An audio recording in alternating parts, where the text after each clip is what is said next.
Fiona and welcome to my reviews. Today I'll be reviewing Brothers Conflict. Brothers Conflict is based on an otome game of the same name and ran from July 2nd of this year to September 17th of this year with 12 episodes. An otome game is a visual novel type game where the player is put in the shoes of a girl surrounded by various attractive guys and can pursue a romantic relationship with whichever she fancies. This one in particular follows Ema Hinata, a 16-year-old high school student whose father, Nintaro, gets remarried to a woman called Miwa Asahina, who has 13 sons. Yup. 13 sons. Nope, I'm not going to touch that any further. I'll leave that up to your imagination. Emma moves in with her new stepbrothers and quickly comes to think of them as her real family as they all grow closer. But do the boys think of her as their sister? Of course not! This is an otome game adaptation. That means they're all ready, willing, and desperate bachelors who are completely besotted with this doormat of a protagonist. So let's just go through the brothers and get it over with. The eldest brother is Masaomi, a 31-year-old doctor. Despite being the eldest, he's really very cute and gets along well with kids, in particular the youngest brother Wataru. He doesn't really get very much screen time, but he seems like a pretty nice dude. He's voiced by Kazuyuki Okitsu, who is probably best known for his role as the monk Seishin in Shiki. The second oldest is Ukyo, a 29-year-old lawyer. He's basically a housewife despite being a lawyer, cause he just seems to cook for the rest of the family all day long. He's voiced by Daisuke Hirakawa, who, if you watched Free, you saw play Rei Ryugadzuki in that show. The third eldest is Kaname, a 26-year-old monk. Despite being a monk, he's a huge flirt and is basically Ren Jinguji from Utapri, and he also shares the same voice actor, funnily enough, Junichi Suwabe. The next brother is Hikaru, a 25-year-old novelist. Yes, this is a man. He cross-dresses as a female because apparently it helps him to get a better understanding of a woman's perspective so he can write them effectively in his books. Quite frankly, he's a massive troll and keeps a Brothers Conflict chart, documenting how well his siblings are doing in their conquest of Ema.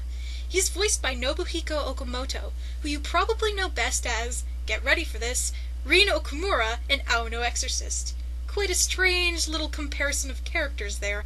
The next brother, and the eldest of the triplets, is Tsubaki, a 24-year-old voice actor. He's identical twins with Azusa, and is presented as being a brocon. For his twin, and they do sometimes play the twincest card for lulz. He's voiced by Kenichi Suzumura, who also voiced Masato Hijirikawa in Uta no Prince-sama.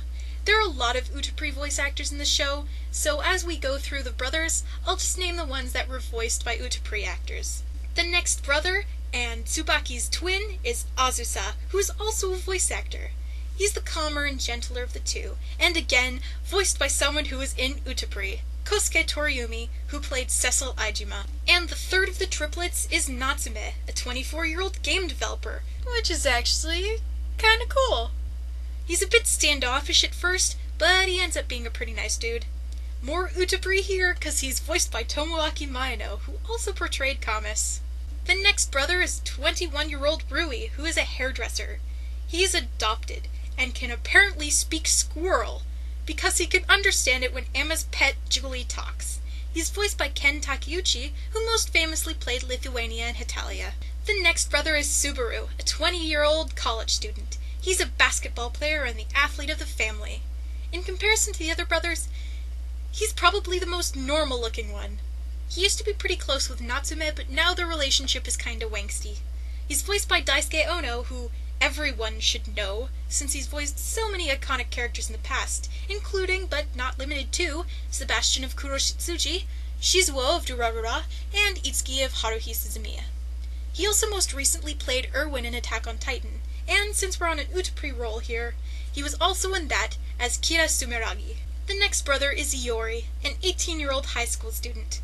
Quite frankly, he's barely in the show, but the times we do see him, he seems very interested in flowers and is quite princely.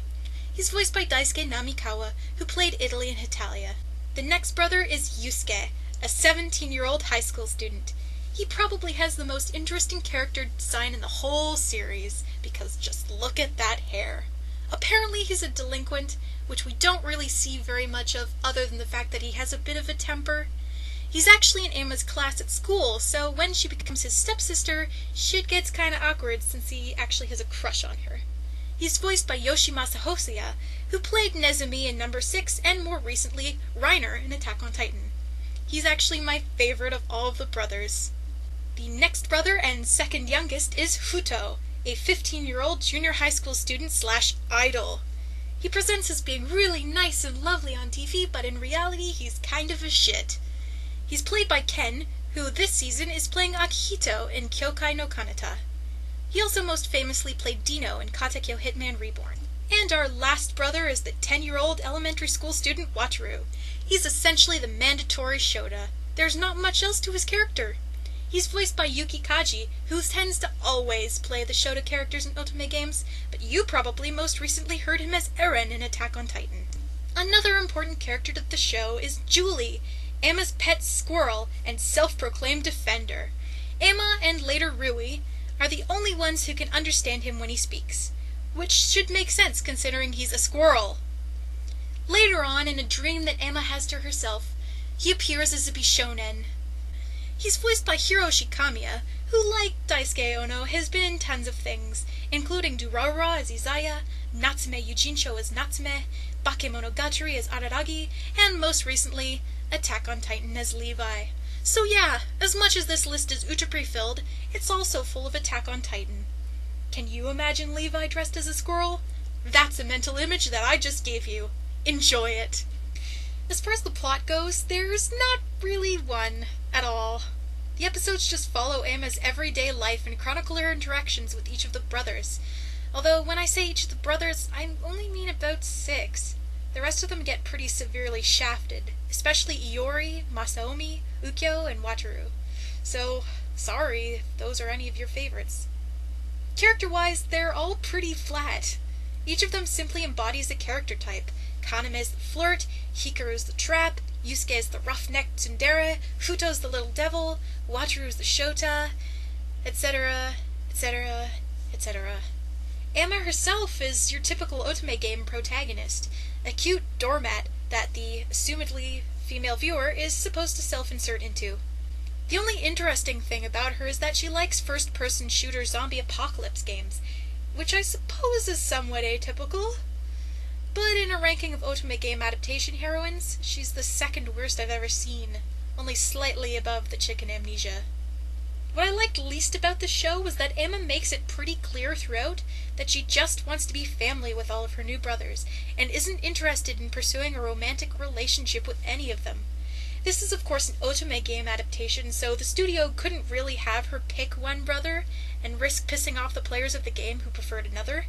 But when Emma turns them all down and they all vow to win her over despite her disinterest, I found that kind of annoying. She just wants to be family. Leave her alone. I didn't really like that they didn't respect her wishes. The best part about this series, though, had to be the ending theme. Dear Lord, I love that thing so much.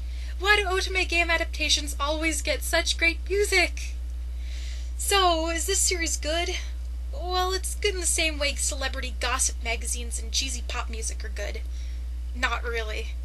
But it's fun, it's easy watching, and it's light entertainment. I personally really enjoyed it. You don't have to be in a certain mood to watch it, like you'd have to be with other series that have darker plots, and it doesn't require any deep thinking, so while it's not good, it's a good time. I'd give it a 6 out of 10. I'd recommend it if you want to watch something cheerful and fluffy. If you like this series, you'll also like Uta no Prince-sama, Arcana Familia, and Oran High School Host Club. If you'd like to support this series, which I highly recommend you do, you can purchase the DVDs and Blu-rays which just recently came out in Japan. I think they're actually still coming out right now, so you'll probably have to pre-order. If you prefer your DVDs and Blu-rays localized, I'm afraid that a company hasn't yet licensed this project as far as I'm aware, but as soon as they do, definitely go and get those releases instead. As far as the manga's concerned, that hasn't been licensed either, so if you'd like to see it licensed, please request it to a manga company, and maybe they'll put it out in English.